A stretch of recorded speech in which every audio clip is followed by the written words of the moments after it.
여러분 안녕하십니까? 백만개미 한석우입니다. 1월 7일 금요일 시장 정리를 하겠습니다. 오늘 아침에 끝난 미국 시장은 우선 깊은 하락이 우선 멈췄다 하는 데 의미를 좀 둬야 될 것 같아요. 보도를 통해서 아시지만 이제 연준 위원 중에서 강력한 매파로 인식되고 있는 블러드 총재가 FOMC가 인플레를 통제하기 위해서 3월부터 금리 인상을 해야 된다. 이렇게 해갖고 그 금리 인상에 대한 그 시기를 아주 재확인하는 그런 발언을 했습니다. 그래서 이제 이 발언 때문에 장중에 좀 반등을 모색하던 그런 뭐 이제 미국 시장이 다시 좀 이렇게 주저앉는 그런 모습으로 끝났지만 3대 지수 모두가 지수는 내렸지만 그 폭이 그렇게 크지 않았다. 그래서 다우 같은 경우 0.47% 빠졌고 나스닥은 0.13%, 뭐 S&P 500도 0.1% 정도 그렇게. 그리고 이제 그 10년 만기 국채 기준으로 해서 금리가 1.733까지 올랐거든요. 그렇음에도 불구하고 미국 시장이 끝난 다음에 선물 시장에서는 오히려 좀 오르는 그런 모습을 보여줬다. 이렇게 볼 수 있습니다. 그래서 이제 우선은 깊은 하락을 멈춰 세웠다 하는데 미국 시장 의미가 있다. 근데 이제 반면에 우리 시장 같은 경우는 미리 빠졌으니까 그 미리 빠진 우리 시장은 오늘 이제 늘 말씀드리던 주요 기업 우리나라에서 제일 덩치가 큰 삼성전자가 이제 잠정 실적이 발표되면서 이게 이제 매개체가 돼서 이 상승 출발을 했어요. 그래서 코스피 시장 같은 경우는 처음부터 0.45% 상승을 해서 출발을 했습니다.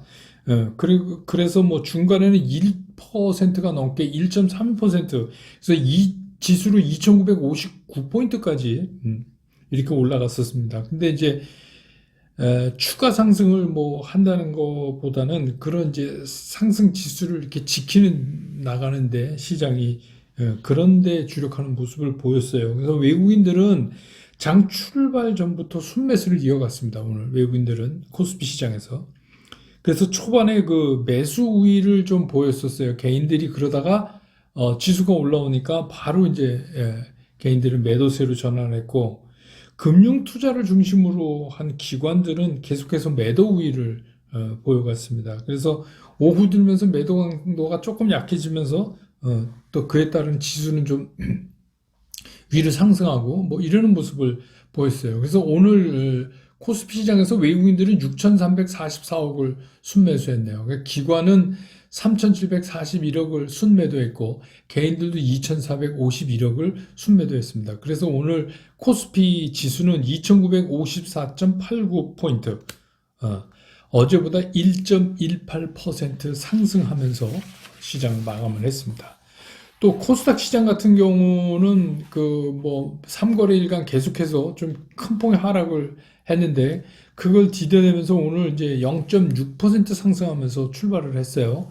그래서 지수는 코스닥도 마찬가지로 1.7%까지 거의 그 천에 가깝게 997포인트까지 가는 그런 모습을 보였지만 뭐 지수를 추가적으로 상승하는 것보다는 이게 상승세를 그냥 유지하는 그런 모습을 보였습니다. 기관 투자가들은 종일 그 매도 우위를 지켰는데 코스닥 시장에서는 그 기관 중에서 사모펀드하고 금융투자가 거의 비슷하게 매도를 하는 그런 모습을 보였습니다. 그래서 늘 제가 이거 이제 짚어드리지만 오늘은 이제 그런 모습을 보였습니다. 네. 오늘은 뭐 사모펀드가 384억 순매도, 금융투자가 419억 순매도 이렇게 했네요.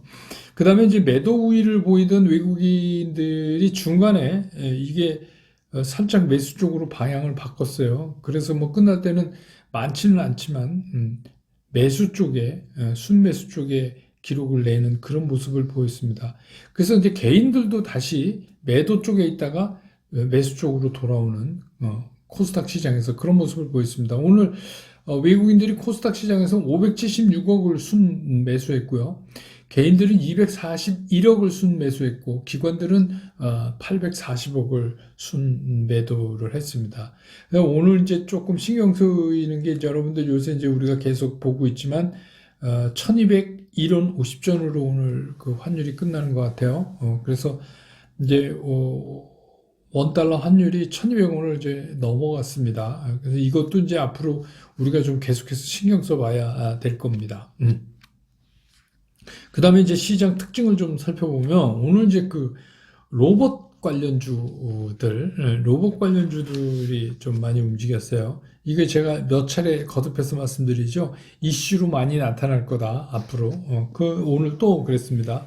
특히 이제 CES 2022년 CES에서 이 로봇이 주요 주제로 이제 부상합니다. 그래서 이제 로봇이 관련돼서 특히 이제 삼성전자는 이제 M&A 얘기가 나왔는데 그 M&A 쪽에 이 로봇 관련 이런 것들이 있지 않을까 뭐 이런 이제 얘기도 나오고 뭐 그런 것도 또 이제 영향을 줬죠. 그리고 이제 올해 정책의 산업부에서 로봇 기계 분야에 거의 4천억 가까이 이제 투자한다 이런 얘기가 있었잖아요. 이제 그런 것도 이제 오늘 좀 이쪽을 강하게 움직이게 하는 그런 이유가 됐습니다. 그 다음에 이제 뭐니 해도 반도체 얘기를 안 할 수가 없죠. 그래서 오늘 이제 삼성전자 여러분 아시지만 76조의 영업이익이 13조 8천억 원. 그래서 잠적 실적이 발표됐어요. 물론 이제 그 매출액만 보면은 추정치를 상회했죠. 근데 문제는 뭐냐면 영업이익이에요. 이게 13조 8천인데 시장은 이제 어떻게 해석했냐면 이 이제 특별 성과급이 1조 1000에서 1조 2천 정도 지급된다. 그거를 이제 추정하고 그렇다면 뭐 이거는 그 특별 성과급 같은 거는 일회성 비용이니까 그래서 아무튼 좋은 쪽으로 해석을 했어요. 그래서 잘 나왔다 생각보다. 그리고 뭐 SK 하이닉스도 그렇고 DB 하이텍도 그렇고 계속해서 실적이 좋을 것이다. 이런 이제 기대감으로 오늘 반도체 관련 또 반도체 관련 장비 이런 것들이 올랐어요. 삼성전자는 1,400원 올라서 마감했고 SK 하이닉스는 2,000원이 올란 12만 7천 원에 오늘 시장을 끝냈습니다. 그 다음에 또 이제 오늘 눈길을 끈 게 여러분 그 정유 회사들 근데 국제유가가 지금 4거래일째 계속 올라가고 있잖아요. 그래서 이제 어제 미국 시장 기준으로 WTI를 기준으로 봤을 때 거의 배럴당 80달러에 육박하고 있어요. 그게 이제 그 리비아의 원유 생산 중단된 거하고 카자흐스탄 시위하고 뭐 이제 이런 것들이 더 유가를 올리는데 압박을 했고 이게 이제 우리나라 주요 이제 정유 회사의 그 정제 마진이 그러다 보니까 대폭 이렇게 늘어날 거다. 그런 기대. 그래서 그 정유사의 작년하고 올해의 실적은 거의 최대 실적이 나오지 않겠는가. 뭐 이제 이런 얘기들이 나오면서 그렇게 됐고. 그 다음에 이제 그 어제까지 뭐 시크니컬 업종이 어쩌고 막 이래다가 오늘 또 메타버스 NFT 관련주들이 다시 또 상승하는 그런 모습을 보였어요. 특히 이제 위메이드 같은 경우는 디지털 그 자산은행인 스위스 시그넘에 전략적인 투자를 한다 이런 게 알려지면서 오늘 9.12%나 올랐습니다. 이게 이제 오늘 시장의 특징이라면 특징이다. 근데 오늘 뭐 어쨌든 간뭐 골고루 잘 올랐으니까 어쨌든 뭐 금요일 날 골고루 잘 올랐으니까 일단 기분은 좋은 날이죠. 시장 얘기 좀 하죠. 이 썸네일 제목에도 제가 달았지만 시장이 참 변덕스럽습니다. 원래 시장은 변덕쟁이에요. 그런데 뭐 여러분 하지만 어제 같은 경우 얼마나 우리가 그 시장 끝내고 숨이 턱턱 막혀 오죠. 그렇게 이제 사람을 힘들게 하더니 뭐 그렇다고 해서 뭐 금리 인상 스케줄이 바뀌었거나 뭐 상황이 바뀐 거 하나도 없는데도 불구하고 오늘은 이제 상승을 시장이 보였단 말입니다. 그 기폭제가 된 게 뭐 이제 실적 이렇게 얘기하면서 삼성전자의 잠정 실적이 나온 거죠. 근데 시장이 원래 이렇게 변덕스러우니까 시장이 뭐 이렇게 변덕을 부리는 거는 뭐 그렇다고 치자 이거예요. 근데 이제 문제는 뭐냐면 투자자도 그에 따라서 같이 변덕을 부리면 이거는 이제 좀 안 돼요. 그러면 이제 주식 투자가 굉장히 어려워집니다. 제가 요새 계속해서 여러분들한테 말씀드리고 있는 게 이제 이런 거예요. 그 얘기를 보면 뭐 예를 들어서 코스닥 같은 경우에 보면 이게 1038에서 내리 꽂아갖고 한 3개월 만에, 3일 만에 980까지 내리 빼버렸잖아요. 그리고 오늘 조금 올라줘서, 1.52% 올랐는데, 그러니까 이제 갑자기 생각이 바뀌는 거예요. 증시 참여자들이. 어제까지 했던 모든 걱정이, 오늘부로 또 희망으로 바뀌게 됩니다. 그래서 이 시장이 원래 주식시장은 변덕스러운데 시장의 변덕스러움을 쫓아다니면 투자자도 변덕쟁이가 되고, 그렇게 되면, 어, 돈 벌기가 힘들어져요. 그게 힘들어집니다. 그러니까 맨날 시장을 뒤만 따라다니게 됩니다.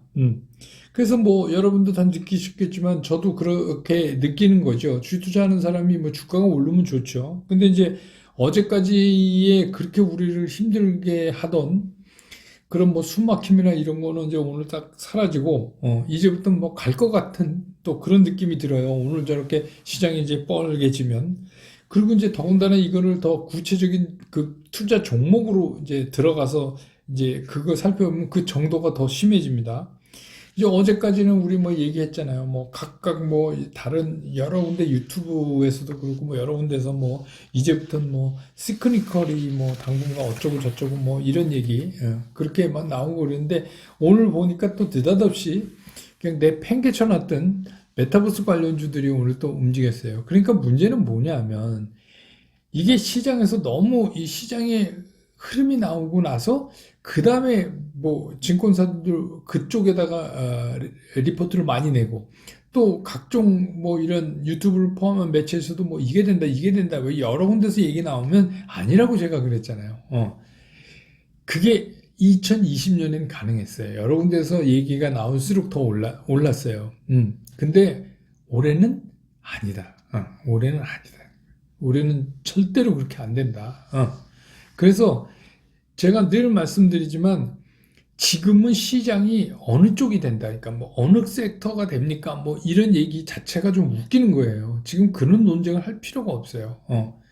그러니까 2020년에 우리가 느꼈던 것처럼 어떤 섹터가 시장을 주도하면서 상당 기간을 끌고 갈 수 있는 그런 주도주의 출현이 어려워요. 지금 시장 상황이. 그게 왜요? 고질적인 수급 불균형이 지금 있어요. 이게 뭐냐면 뭐 어떤 게 된다 그러면 그쪽으로 계속해서 이게 파이프라인을 타고 돈이 공급돼야 주가가 오르는 거 아닙니까? 그렇잖아요. 근데 올해는 그게 안 된다는 거예요. 수급 불균형이 이미 딱 자리를 잡고 있어요. 그러니까 이게 좀 어려워요. 그러니까 어떻게 해요? 제가 포트 구성을 하자. 그래서 이제 연말 특집으로 여러분들한테 보여드렸던 나는 이런 종목이 좋다. 이거 다시 보세요. 1년 내내 보세요. 거기에 이제 이런 섹터들이 있잖아요. 그 섹터들이 보면 다 성격을 달리하고 있어요. 그래서 뭐 이거는 어느 쪽 그게 아니에요. 다 움직일 수 있는 쪽. 그 다음에 다 얘기하면 말이 되는 이유를 달 수 있는 그런 업종들이에요. 그러니까 그것들을 골고루 이렇게 포트 구성을 하는 게 중요하다. 그러니까 쉽게 얘기하면 이런 거죠. 2020년은 뭐, 우리가 이해하기 쉽게 얘기하면 육식동물, 초식동물, 뭐 이런 거예요. 근데 지금은 어떻게 해요? 잡식. 예. 뭐든지 다. 왜? 돈이 벌리는 건 뭐든지 다. 이게 왜 그러냐면 지금 시장 성격이 바뀌었기 때문에 그런 거예요. 그리고 제가 말씀드렸잖아요. 암만 수급이 불균형 상태에 있다 그래도 주식시장의 돈은 가만히 있는 법이 없다는 거예요. 가만히 있지 못해요. 얼마 동안은 위축돼서 가만히 있지만 틈만 주면 움직여요. 왜? 돈이니까. 그러니까 그거를 여러분들이 잘 인식할 수 있다. 그리고 또 하나 우리가 이제 기억해야 되는 게 아무리 좋은 종목이라도 제가 심지어는 삼성전자 예를까지 들었어요. 아무리 좋은 종목도 내가 생각했던 기대 수익이 넘으면 익절하시라. 익절하시라. 그러니까 이제 그 걱정 많이 하시는 분들이 어저께 이제 댓글에 질문도 좀 주시고 그래서 이게 뭐 너무 도박장으로 이끄는 거 아닌가? 이런 이제 의견 겸 질문 겸 이렇게 주신 분인데 이거 그렇지 않아요. 물론 우리가 쉽게 얘기해서 뭐 좋은 주식 가지고 무조건 우리말로 존버 하는 게 그게 뭐 좋은 것이다? 아니에요. 여러분 그렇지 않습니다. 이게 이런 거예요. 그 내가 기대 수익을 예를 들어서 한 10%를 잡고 뭐 15%를 잡고 잡았다 그래요. 그래서 내가 샀던 대상 종목이 그걸 넘어갔어요. 그래서 내가 이익 실현을 했어요. 이게 왜 도박장입니까? 그냥 상황이 변하는 거 무시하고 난 그냥 오래 갖고 있겠다. 그렇게 생각하고 그런 거랑 마찬가지예요. 여러분이 도박장 가서 난 몇 시에 집에 갈래? 그때까지 그냥 그거나 똑같아요. 어쨌든 간 돈 잃으면 안 되는 거죠. 돈 잃으면 못한 거예요. 주식 투자건 뭐건. 그러니까 뭐 똑같이 도박장에 갔는데 돈 잃으면 그건 못한 거죠. 지금 상황이 바뀌었다고 제가 계속 말씀을 드리잖아요. 그래서 주식시장은 군자표변이다 이런 말씀도 제가 연초에 드렸죠. 주식시장의 상황이 바뀌면 표범처럼 변해야 된다는 거예요. 의연하면 안 돼요. 의연하면 안 돼요. 그래서 제가 흔치 않은 삼성전자를 20년 동안 가지고 있었더니 대박 났다 이런 거는 흔치 않은 경우예요. 그런 확률적으로 흔치 않은 게 나한테 해당한다 이렇게 생각하지 마시라는 거죠. 주식시장에서 돈 벌기 위해서 주식 투자를 하면 그냥 돈 버는데 충실해야 돼요. 내가 기대했던 수익만큼 났는데 왜 안 팝니까? 뭐 하려고요? 근데 2020년에 안 팔고 기다리면 더 올라갔어요. 올해는 아니다. 이게. 다시 떨어진다. 이게. 왜? 수급이 취약하니까. 그러니까 제가 거듭해서 똑같은 말을 계속 지금 드리고 있어요. 왜냐하면 여러분들이 댓글 다시는 거 보면 아직도 이해 잘 못하시는구나. 이런 생각을 자꾸 들거든요. 그래서 우리 당원분들 한 분이라도 더 돈 버셔야 될 거 아니에요. 그래서 실적 장세는 제가 이미 얘기했어요. 오늘 삼성전자를 필두로 해서 이제 다음 주로 가면서 본격적인 실적 시즌이 된다. 그런데 실적 좋은 주식을 사는데 누가 뭐라 그러겠어요? 그러면 실적 좋은 주식, 오늘 이제 뭐 삼성전자, 일회성 비용 뭐 어쩌고 해서, 컨센서스보다 좋았다. 이렇게 이제 시장에서 받아들여요. 그럼 지금 어디 가서 삼성전자 살까요? 그럼 말라 그러는 사람이 있겠습니까? 아니, 실적이 좋은 주식을 사겠다는데. 근데 이제 여기에 문제가 있는 거예요. 긴 호흡, 긴 호흡. 긴 호흡으로 사면 좋죠. 근데 그 긴 호흡이 언제까지 긴 호흡이냐 이거예요. 근데 이게 우리가 그 재작년 재작년에 경험했던 것처럼 지속적으로 이게 계속해서 상승해 갈 수 있느냐 하는 거는 우리가 한번 따져봐야 돼요. 그렇게 만만한가 지금 시장이. 그러니 끊어갑시다 하는 얘기입니다. 제 얘기는. 지금은 끊어가는 게 더 나을 것 같다. 올해는. 근데 대부분의 사람들이 이제 오르면 살라 그래요. 그럼 이제 실적 장세 이렇게 해서 이제 다음 주에서도 실적이 막 발표되면서 실적 좋은 것들이 막 이제 움직이고 그렇잖아요. 그러면 사고 싶어요. 근데 제가 뭐라 그랬어요? 그거는 미리 사는 거지.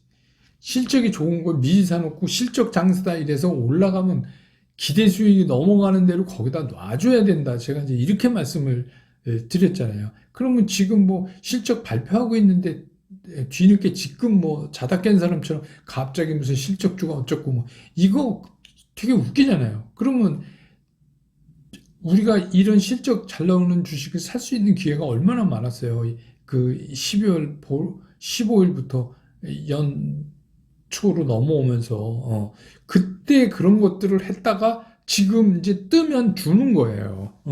그렇게 주식 투자를 해야 돼요, 올해는. 올해는 그렇게 해야 됩니다. 그러니까, 이제, 또 이 실적 장세라는 거 있잖아요. 여러분 이제 실적 장세 이런 얘기 많이 들으시잖아요. 이게 어떤 때 나오는 말이냐면, 주식 시장이 별 볼 일 없을 때 나오는 말이에요. 주식 시장에 강력한 모멘텀이 없어지면, 실적 얘기를 할 수밖에 없어요. 왜? 실적은 3개월에 한 번씩 일어나는 이벤트예요. 뭐 별거 아니에요. 아시죠? 분기마다 발표하잖아요. 잠정 취소부터. 그 얘기 무슨 얘기냐? 그냥 증시가 별 볼 일 없을 때, 강력한 모멘텀이 존재하지 않을 때, 그때 이제 이런 실적 장세가 나오는 거예요. 그러면 우린 그냥 이게 모멘텀으로 가는 그런 시장에서 갑자기 시장이 썰렁해질 때 나타나는 이벤트다. 그렇게 인식하시면 이제 투자를 어떻게 해야 되는지 감이 좀 잡히실 거예요. 그리고 이제 오늘은 뭐 그런 얘기 잘 없으실 텐데 어제같이 이제 막 3일을 내리밟히고 막 시장이 생각보다 큰 폭으로 빠지고 이러면 꼭 댓글에 이제 질문이 와요. 어떤 거냐면, 아, 이게 지금이라도 손절할까요? 이렇게 옵니다. 근데 손절할까요?는 올라가는 날 검토하는 거예요. 올라가는 날. 떨어지는 날 손절할까요? 이거는 말이 안 돼요. 말이 안 됩니다. 그러면 제가 이랬잖아요. 전체 계좌의 밸류를 매일 체크하시라. 그 얘기는 뭐냐면 내가 여러 종목이 있는데 A, B, C, D 뭐 이렇게 여러 종목이 있는데 A 종목이 내가 산 가격에는 안 오지만 지금 팔면 손절이지만 내 전체 계좌가 업됐기 때문에 요 정도는 내가 감수할 수 있다 해야 이게 손절 나가는 게 쉬워지잖아요. 그렇지 않고 막 생사를 뜯어내는 그 고통을 맛봐야 되는 손절은 진짜 힘든 거예요. 그러니까 어떤 분들이 이런 거죠. 손절할까요? 이런 거 고민하는 게 되게 어떤 때냐면 한 25%에서 35% 사이 마이너스 될 때 이제 많이 고민해요. 그게 넘어가면 이제 이판사 에이 맘대로 되라 잘 모르겠다 이렇게 이제 그때는 막 악에 바치죠. 그렇게 이제 제가 몇십 년 동안 그런 그 고객들 그런 경험을 많이 해요. 그때 이제 얘기를 하신단 말이에요. 근데 사실은 손절은 뭐를 주식을 묵은지처럼 묵혔다가 손절하는 게 아니에요. 손절이라는 거는 내가 딱 뭐를 샀는데 아차 싶은 거예요. 아, 이게 잘못 사줬다. 그럼 거기서 빨리 자르는 게 그게 손절이지. 아니, 그냥 뭐, 푹 묵혔다가, 그러면 얘는 그냥 이걸로 끝장내야 돼요. 버텨야 돼요. 팔지 않으면 손은 아니니까. 그거는 어쩔 수가 없어요. 그렇지 않으면 언제 돈 벌어요, 주식해서. 이렇게 해서 깨질 때마다 마이너스 30%의 손절 몇 번만 하면 그냥 계좌 거덜나는데. 그렇잖아요. 그러니까 그 손절에 대한 생각이 좀 바뀌어야 돼요. 그러니까 올해 제가 이제 말씀드리는 게 자꾸 여러분들이 이익이 나는 부분에서 익절을 해서 되면 전체 계좌가 밸류가 올라가요. 그거를 이제 여러분들이 잡으셔야 돼요. 그러면 뭐 어떤 종목이든지 깨밀어서 안 아픈 손가락 없듯이 그런 종목이 있지만 그 종목을 내가 이건 도저히 아니다 했을 때 이쪽에 좀 벌어놓은 게 있어야 이게 쉽게 내가 결정을 할 수가 있는 거죠. 그리고 항상 손절은 올라갈 때 생각을 하셔야지 손절 폭이 줄어들잖아요. 이게 더 올라가나 아니면 여기서 다시 꺾여지나 이걸 고민하면서 손절을 하셔야지 돼요. 이거는 이제 더 이상 못 참으니까 이제 손절한다 이런 거 아니거든요. 예, 그러니까 그거 잠깐 또 이런 질문을 하신 분 있어요. 제가 이제 60% 주식, 40% 현금 이러니까 이 나머지 60% 포트폴리오는 그냥 놔두고 이 40% 갖고 막 제가 그 연말에 보여드린 그런 이제 종목들을 가지고 트레이딩 관점에서 사고 팔고 하면서 이익 실현하고 이래야 됩니까? 아니에요. 또 큰일 나십니다. 그렇게 하면 무조건 현금이 있어야 돼요. 올해 시장에서는 적어도 30%는 현금. 그러니까 60, 40이지만 뭘 운영하다 보면 잠깐 이렇게 넘어갈 수도 있지만 그렇다고 그래서 이거를 100%뭐 주식으로 더 실어서 그게 아니라 기존의 60%나 지금 제가 특집에서 말씀드린 종목이나 거의 비슷해요. 달라진 게 없어요. 다 그 부류에 있는 그 종목이 그 종목이에요. 그러니까 현금은 반드시 있으셔야 돼요. 그러니까 거기서 순간적으로 돌아 나오면서 이렇게 그 오버하고 다시 줄어들고 이익 실현하면서 그러는 건 있어도 이거를 늘려간다? 그 제가 어제 말씀드렸잖아요. 늘리는 거 안 된다. 여러분 기억하시죠? 제가 LG 에너지 솔루션 상장, 그러니까 이달 말쯤 즈음에서 블랙홀이 될 가능성이 있다. 그때 또 우리한테 싸게 살 기회가 있는 거예요. 그때 돼서 막 빠지면 막 LG 에너지 솔루션 욕하면서 시장이 왜 이래, 뭐, 한국장 때려고 미국장 갈까봐요. 뭐, 어떻게 내 주식을 괜히 했어요. 이러지 마시라는 거예요. 그때가 기회인데. 왜 항상 그러시냐는 거지. 떨어질 때 왜 자꾸 그러세요? 떨어질 때 대한민국이 문 닫지 않는 한 주시장이 망할 리가 없는데 그때 나한테 나는 떨어지면 뭘 사지? 이 생각부터 하시라고 제가 그랬잖아요. 그래도 그 판에 제가 놔드린 종목들은 다 한가닥 하는 종목들이니까 상황이 오면 올라간다 이거예요. 그렇게 하고 오르면 그 부분을 실현하고 그렇게 하면 전체적인 계좌 밸류가 이렇게 올라간다는 거예요. 그래서 이거를 제가 설명하고 또 설명하고 또 설명 앞으로도 하겠지만 참 이해를 못 하세요. 이거를. 그러니까 뭐냐면 그냥 2020년 사놓으면 무조건 올라가는 것만 익숙해지셔서 그런 것 같아요. 그래서 오늘 어쨌든가 금요일이라 시장이 올라서 편하게 이제 주말을 보내실 것 같은데 제가 이제 슬콘생에도 뭐 보신 분도 많이 계시지만 한 분이 신청해 주셨어요. 어때요? 박창근의 뭐 다시 사랑한다면 뭐 이런 근데 저는 박창근이란 가수를 잘 몰랐었는데 이번에 알았습니다. 어떤 분이 댓글에다가 신청을 했는데 근데 보니까 이게 굉장히 오래된 노래더라고요. 뭐 임영웅, 김필 뭐 여러 사람이 불렀고 뭐 작곡자는 그 부활의 머리 긴 양반 있죠. 김태원. 그렇더라고요. 근데 이걸 제가 이 노래를 내가 왜 잘 모르지 이렇게 보니까 그때 제가 한국에 없었어요. 외국 나가 있던 그 곡이 처음 나왔을 때. 근데 어쨌거나 그 신청하신 거니까 제가 빨리 해드리려고 연습을 많이 못해서 죄송합니다. 이게 뭐 워낙 요새 바빠갖고요. 예, 그런데 잘 보시면 알지만 제 여기 마스크 자국도 채 지워지기 전에 연습하고 녹음 끝내서 그렇게 빨리빨리 해드리려고. 근데 뭐 저는 아마추어니까 여러분들 위해서 이렇게 해드리겠다는 마음만 좀 받으시기 바랍니다. 근데 이제 이거를 제가 하면서 이런 생각을 느꼈어요. 이 주식 투자나 이 인간이 그 살아가면서 사랑이나 똑같다. 다시는 다른 또 사랑의 기회가 오면 내가 이러진 않으리라 뭐 하는데 주식 투자는 그러잖아요. 내가 다시 한다면 이렇게 안 하리라 그러면서도 똑같은 실수를 또 반복합니다. 왜냐하면 우리가 뭐 그냥 인간이니까 그런 거죠. 그러니까 여기서 중요한 건 뭐냐면 정해진 원칙을 흔들면 안 돼요. 그러니까 내가 기대 수익 얼마로 익절하겠다고 생기면 시장이 암만 좋아 보여도 그걸 그냥 지키셔야 돼요. 거기서 또 마음을 바꾸면 이제 문제가 또 생깁니다. 그래서 이번 주도 진짜 고생 많이 하셨는데 금요일 날 이렇게 올라서 그나마 주말을 좀 편하게 보내실 것 같은데 주말 잘 보내시고 저는 월요일 날 시장 끝난 다음에 다시 여러분 곁으로 돌아오겠습니다. 여러분 고맙습니다.